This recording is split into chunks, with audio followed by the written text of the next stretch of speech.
का बहुत बहुत धन्यवाद। Mr. Benny Behanan. Thank you, Chairman. Sir, the previous day, we listened the Honorable Finance Minister's speech and the Honorable Prime Minister's speech.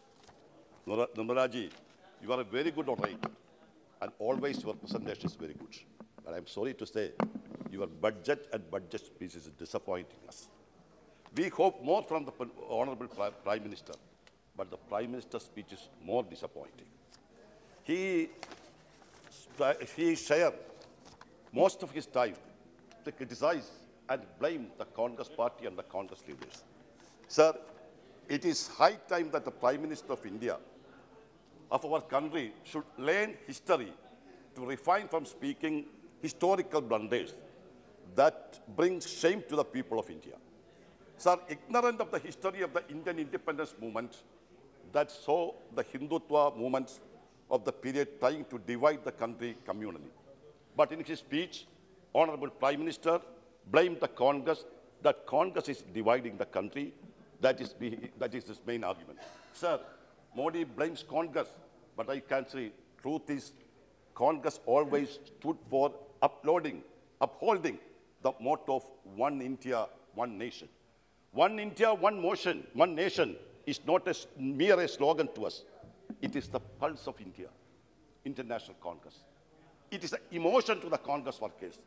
So please, so it is not because Modi forgot history, but he hardly learned the Indian history. Through provocative hate speech that are often blunders too, unfortunately, India of the country is trying to bring conflict between the states and the religion. Sir, Congress and Gandhiji are always against the division, where the British got the theory of divide and rule, about which Modi ji is ignorant, support the British idea to make the country a Hindu Rashtra. Sir, belong to a group that betrayed even the Quit India movement.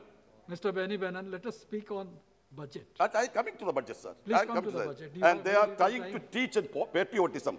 Sir, in contrast, the Indian National Congress always stood for this. Sir, one thing I can say. Sir, so Modi did not waste time to trying to teach us patriotism, because it is nothing but asking sandal whether it has inherent frankness. Sir, I am coming to the budget. The budget presented before the August House when the Indian economy was facing its biggest crisis. The demonetization has already shattered in the very foundation of our financial security. And moreover, the outbreak of COVID-19 aggregated the crisis like a devastating thunderbolt. All these resulted in the worst growth rate of the economy. This is clear from the economic survey released by the government. Sir, with the budget, the Honorable Finance Minister dreams of development that may go on over 25 years. But what is the present position of our country? The common man worried about their daily bread. If the government is not ready to take up the real issue faced by the common man, the government will have to face consequence. The government describes it is a digital budget. During demonetization, Chinese companies like Paytm had gained enormous profits. Similarly, this digital budget celebrated here opens the public treasury to the global multinational. It is like the government digital currency in our country. Sir, one thing, in the few days before, in a global meeting, the Honorable Prime Minister Narendra Modi ji announced that the global leaders were going to join hands against digital currency. Here our Finance Minister has come up with the digital budget that would recognize cryptocurrency by imposing a tax on them. The blunder of taxing income from smugglers. Here the multinational companies had already started advertising cryptocurrency 2 months before the budget. This is a clear evidence that the government's actual intention to help the monopolies and smugglers. The joke is our Finance Minister began her budget speech by being proud of selling the country's public sector undertaking. The government has sold out public sector companies like Air India, insurance company, BPCL, and will sell on even the most significant public sector companies like Indian Railways. the government is at least bothered about the country's poor people and instead kills the goose that lays the golden egg.